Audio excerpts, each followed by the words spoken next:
I wanted children so much that I'm giving them my whole attention at the moment. A pretty woman. What are you looking for? A lovely woman for you.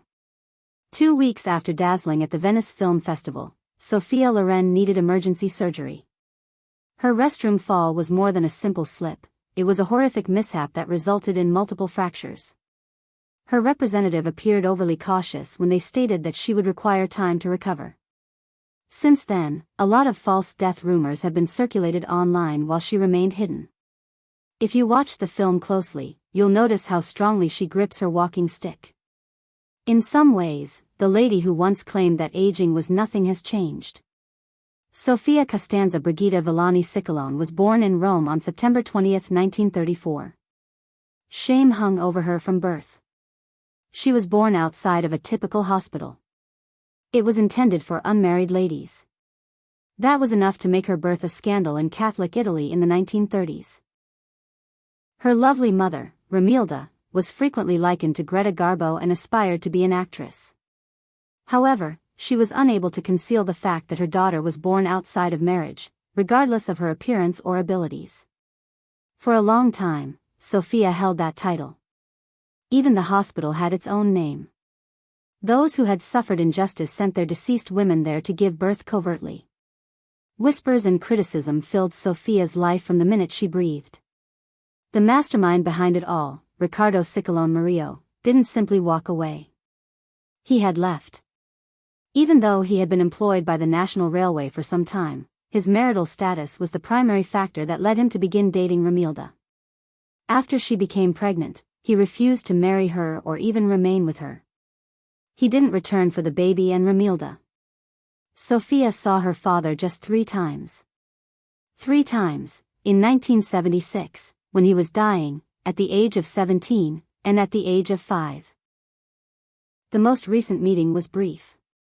She apologized to him, but she would always remember what he had done. Even as she rose to become one of the most well-known performers in the world, he still didn't want to be a part of her life. However, Sophia then took an odd action. Her father was wealthy and influential, she claimed. In her story, she was referred to by titles such as Marchioness of Licata and Viscountess of Pozzuoli. Whether or not the assertions were accurate was irrelevant. It somehow altered the plot. She changed from being the daughter of an unfaithful spouse who didn't want her to having an aristocratic lineage. She used it to transform her suffering into pride. She said that her honor derived from the man who rejected her. It was similar to placing a crown on the head of a neglected child. Sophia was still hurting. Their father refused to even sign the birth certificate for their younger sister, Maria, who was born in 1938. Maria was not authorized to use his name in court in that situation. That decision left a profound scar because it was so cruel. When Sophia grew wealthy, she used her money to purchase something more valuable than notoriety. For Maria to become a legal person, she paid Riccardo. It was a minor matter that had great significance. At last, Maria was prepared to adopt the Scicolone moniker. Sophia did it for reasons other than her job. She took this action to spare her sister from being subjected to cruel jokes and daily reminders that their father had rejected her. By the end of the war, it was too late for the family. When they returned to Pozzuoli, they had nothing. Sophia's grandma Luisa converted their living room into an illicit bar where she sold cherry wine that she manufactured herself. This wasn't just a side gig. They survived in this way. Romilda was a talented musician. Maria entertained the patrons with her singing. Sophia did the dishes while working as a waiter. Even though she was just a few years old, she already understood how to labor to survive. Numerous American soldiers arrived, primarily GIs who were stationed nearby. They brought stories from other realms, food, and cash. The war erupted once more in 1944. Sophia was 10 years old when Pozzuoli was struck by Allied bombs. She was struck in the chin by a piece of shrapnel as others fled for their lives. That scar won't go. The suffering persisted even after she survived. Even as an adult, she was still unable to sleep in the dark. During her performance, makeup professionals made a concerted effort to conceal the scar. But she was always aware of its presence. Her face and heart were altered by that instant, that explosion, and that scar, which remained with her. It enabled her to perform in depressing film sequences, such as those in which she portrayed ladies whose lives had been shattered by war. Pozzuoli was frequently targeted because of its proximity to a military port and a weapons complex. Planes repeatedly struck the area. People lived in fear every day. When the explosives went off, people fled to hide in train tunnels. It was rat-infested, cold, and gloomy. There, in the dark, Sophia spent many of her childhood evenings waiting for the bombs to cease. The nearby volcano, Solfatara, was another source of fear. People believed that if it was hit, the entire area would explode. For 5 years, Sophia was always terrified of war and the destruction of everything. After the missile attack, her mother had had enough. She fled with her 2 kids to Naples. They abandoned everything. They had to plead with distant relatives to let them remain with them once they arrived in the city. It was embarrassing in addition to being awkward. It was difficult for everyone to survive since so many families were packed into tiny houses. Sophia witnessed her mother sobbing and pleading for food and lodging. The Oscar-winning girls saw her mother plead for assistance, another homeless child. In 1945, the war came to an end. However, the damage was already done. The town was in disarray. No jobs remained. The food was scarce. Once more, the phony cherry liquor bar opened. When Sophia was 11 years old, she worked full-time. She did everything, even cleaning and serving. People were hungry every day. Sometimes they had nothing except dry bread. She cracked on a lot of the evenings she went to bed hungry. Even so, she discovered how to survive. Around her, she learned how to handle unpleasant, inebriated, and noisy people. She would be able to handle agents, directors, and all the other pressures of fame if she was tough. She was tiny, bashful, and just 14 years old. She was from a bombed town close to Naples. However, when Sophia Scicolone competed in that beauty pageant in 1950, things changed. They weren't even using her true name. She wore the sash for Lazio, their second choice, and went by Sophia Lazzaro. Nobody was optimistic. Nevertheless, she placed among the top 3. She didn't win the top title, but she did earn Miss Elegance 1950, which is a highly significant honor. That recognition came with a price. That money made all the difference. With its assistance, they managed to escape poverty and return to Rome. For them, it was more than simply a beauty pageant. It was an escape route. Only a few years prior, during World War II, they had experienced bombings. Sophia's chin was scarred by one of the explosives. She used to get teased by her friends. They dubbed her Toothpick. However, she lost her sense of humor that evening when she wore heels and hope. She was getting well known. Things altered once more in September 1951, a year later. She was just 16. His age was 37. She was seen by Carlo Ponti at another competition. She was simply seated at a table close to the Colosseum with pals. She wasn't even on stage. Ponti, who had a wife and 2 kids, was already a successful filmmaker. He was always staring at her. When he first invited her to come, she declined. This prompted him to send a second letter via a waiter. This time, she said yes. Ponti was pleased with her ranking of second. That evening, he offered her a 7-year film contract. It's for her job, he said. However, he declared after many years, I have done everything for Sophia's love. Everybody was greatly impacted by him. He gave her advice on what to read, how to speak, and what to dress like. Building a job wasn't the only goal. He used clay to create a human. First, he altered her name. Sophia Scicolone appeared too authentic, too impoverished, and too Italian. In order to create something that would sell better and be available everywhere, he collaborated with another director, Goffredo Lombardo. Marta Toren, a Swedish actor, was the inspiration behind the name Sophia Loren. It had a timeless, global, and sophisticated sound. Before then, people teased her by calling her Sophia Lazaro because they believed her body could raise the dead. Now, however, she was acquiring a completely different name. There was no sign of the Potswally girl. She was replaced by a Hollywood star. Hollywood was calling by 1956. She received a 5-film deal from Paramount Pictures, which is highly unusual for an international actor.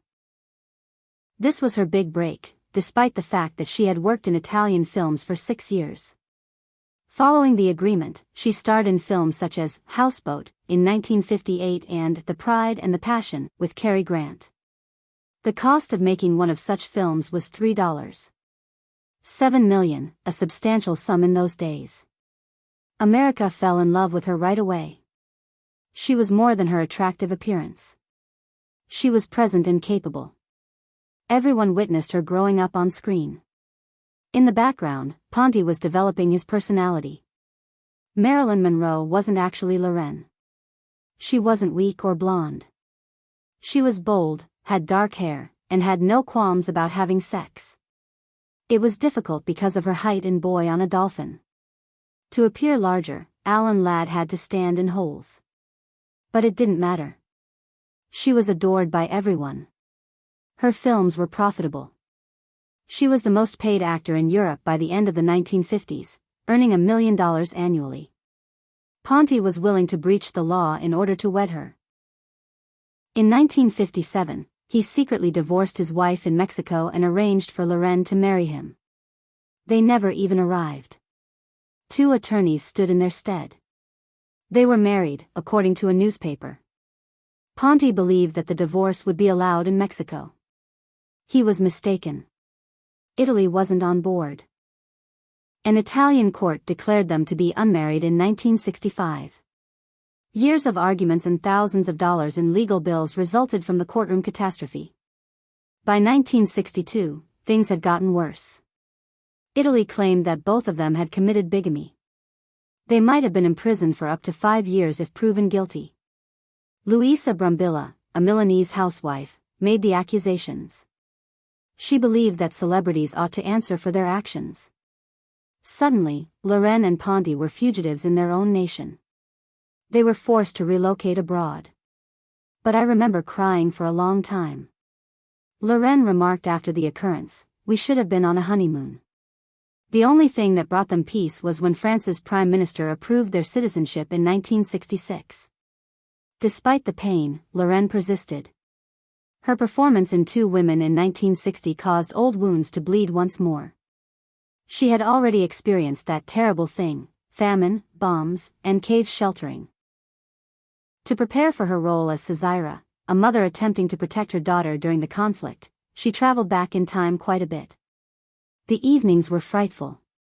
The fragrance of dust. How courageous her mom was. Her most significant performance was in the Vittorio De Sica directed film.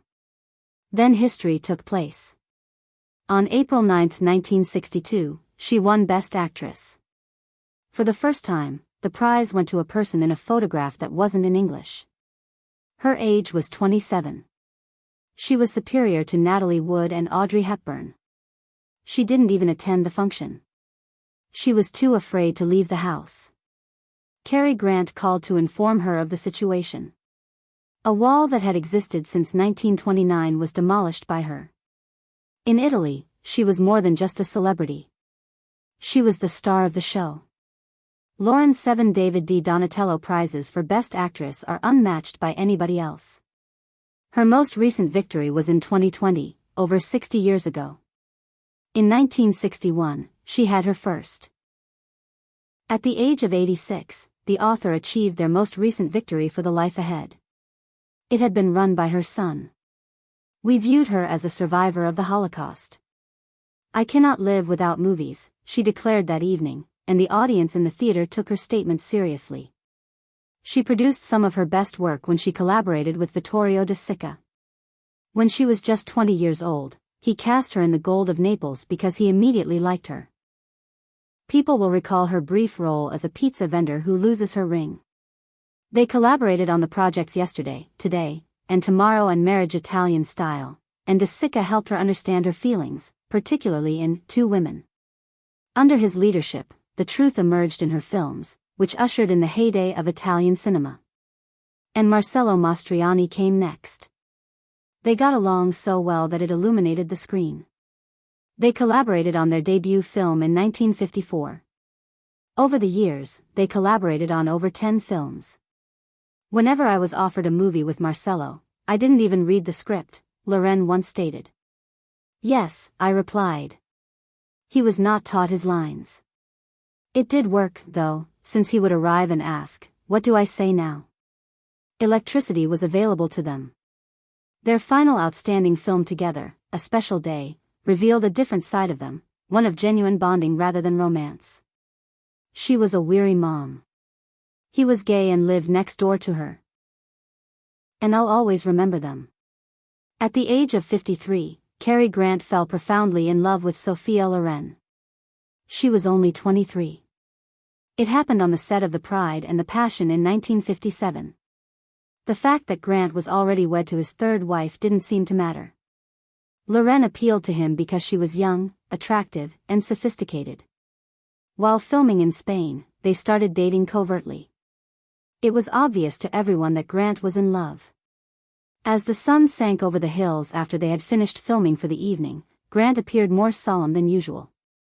He asked, "Will you marry me?" Loren froze. She then claimed that she had forgotten her lines, as if she were in a movie. Grant meant it. He suggested that they get married first and work out the rest after that. He took notes. He sent presents. But it didn't matter.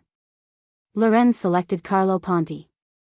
Cary came from another planet. She claimed that being rejected broke Grant apart.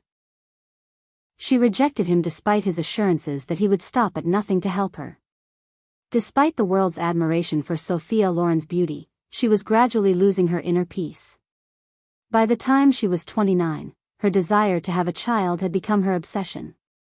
On the set, she would form tight bonds with young actors and maintain contact with them long after the filming was finished. However, during Yesterday, Today, and Tomorrow, she became pregnant, and awful things happened.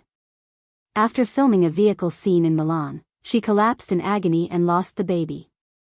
She remembered the bright lights, the white walls, and the fresh fragrance of the hospital. 4 years later, while filming More Than a Miracle, it occurred once more. Another baby loss. This time, the doctor was cruel. Sophia was devastated when he told her, in a chilly tone, "You'll never have a child." Her spouse, Carlo Ponti, became so depressed that he was unable to work or even smile. According to Loren, she felt self-conscious. Notoriety meant nothing.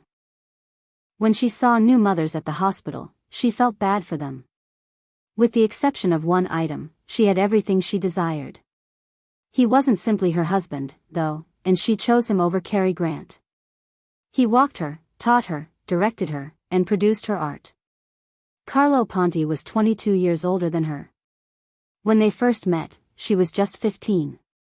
At the age of 37, he was already well known in Italian cinema. Naturally, he was correct when he informed her, "I can spot talent." He took over and signed her in 1953.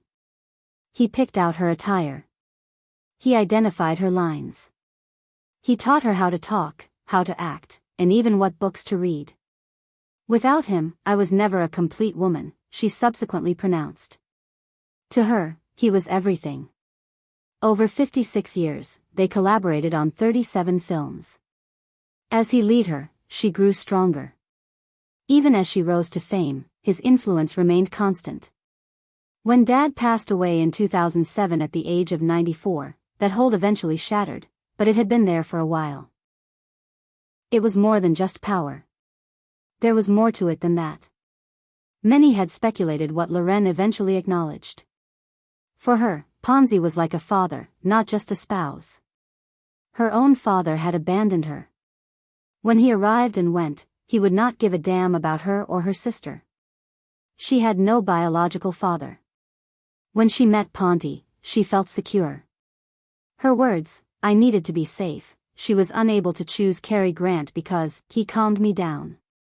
She had no desire for love. She had to be steady. Despite the cost, Ponzi handed it to her. Although their relationship was difficult at first, they remained together for 42 years. They were married via a third party in Mexico in 1957. However, because divorce was not accepted in Italy, Ponti remained legally married. Their marriage was declared illegal by the judges.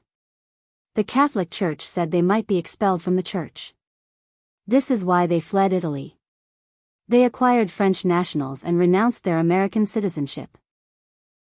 In 1966, they remarried, this time formally.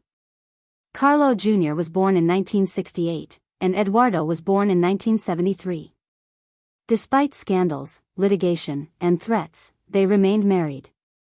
For this reason, Loren stated, "You never get over this kind of feeling." 2 years later, she responded, no. She would never marry again. After a lapse of 10 years, Sophia Loren returned to acting in 2020. Her age was 86. She was the director of the film, The Life Ahead. It was a tremendous hit on Netflix, ranking in the top 10 in 37 different countries. Loren portrayed Madame Rosa. She was a former prostitute who cared for immigrant children in southern Italy after surviving the Holocaust. It received excellent reviews.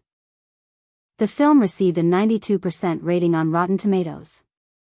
Loren received numerous honors, including the David D. Donatello Award and the AARP Best Actress Award. The song from the film was nominated for an Oscar as well. It was Loren's great comeback. She demonstrated that age is irrelevant. She had always been skilled. 2 years later, in 2022, she stunned everyone once more. "I hope I never retire," she declared at the age of 90. She informed the media that her next film was her first priority rather than her reputation. Hollywood was shaken by what she said. She was 75 years old. But she was hungry, and she still dreamed. Loren refused to stop as others slowed. She expressed her happiness at being able to continue doing what she loved. She had no regard for age. One rule governed her life: she never had a backup plan. She remarked something that few would dare in that same interview in 2022, "Never have a plan B. You solve a problem because you have to when you have a problem." Her life was formed by that notion, which sprang from her difficult background in war-torn Italy. In 1962, she received her first Oscar for a non-English role. Sophia Scicolone was born in 1934. She endured rejection, shattered hearts, and missing parts, including a well-known one on Dynasty, all because of her unrelenting determination. Still, she continued. Never stop moving forward. Always go with plan. Rumors that Loren was done and had resigned started to circulate in 2018. She hadn't starred in a major motion picture since 2009's 9. They also mentioned her hiatus in the 1980s, when she chose to raise her sons at home. She stepped back from her statement, "I have 2 kids, but I never see them." Many people believed she was done with it forever, but they were mistaken. Following the release of The Life Ahead on Netflix, the rumors vanished. She was only exercising patience, and we didn't believe she was retiring. That same response also revealed something lovely. A mother and son collaborating in a way that defied all preconceived notions. Together, they completed 3 projects, the best of which was The Life Ahead. Working with him was strange for Loren, but it helped her feel at ease. "He knows how to get what he wants," she claimed, and "I can't stop until I do my best for him." She trusted him completely, and the film he produced disproved the critics once more. At the age of 86, she performed one of her most powerful performances to date. According to one critic, it was fantastic. Her son was not the recipient of this gift. It was an unforgettable acting lesson. Not because she missed him, but because she was still burning. It was sheer passion. They created something that will endure forever together. Sophia Loren fell in her bathroom at her house in Lake Geneva on September 24, 2023, 7 days before her 89th birthday. It was a terrible fall. Her leg was severely damaged, and her hip was broken. It was unexpected and occurred at a time that ought to have been joyful. A few weeks prior, while attending the Venice Film Festival and sitting in the front row of Giorgio Armani's show, she looked stunning in an ivory pantsuit. Now she was immediately taken to operation. According to her representative, the procedure went well, although recovery will take some time. She had to call off her fourth restaurant's opening party in Bari, Italy, that same week. Many shattered bones had to be fixed by doctors during that process. It was one of the worst health scares she had ever had. Her two sons, Eduardo and Carlo Jr., immediately flew in. Eduardo was 51 and Carlo was 55 in 1957. They stayed with her at the hospital in Switzerland. For an actor who had remained strong and sharp into her late 80s, this was a difficult turn. Her pals were informed by her agent that she would not recover for several months. When she will be allowed to leave the hospital was not mentioned. This was obviously a struggle and not just another tumble. While Loren was attempting to recover, the internet did something cruel. The rumors were circulating. Social media and websites were claiming she was dead. They claimed she had brain cancer in addition to using fictitious death notices. The lies spread more quickly than the truth, even though it wasn't true. A phony tweet regarding her death in 2021 had over 50,000 shares before it was discovered to be untrue. In late 2023, there were more bogus news reports than authentic ones when you searched Google. People continued to circulate the misinformation even after fact-checkers like Reuters and Snopes became involved.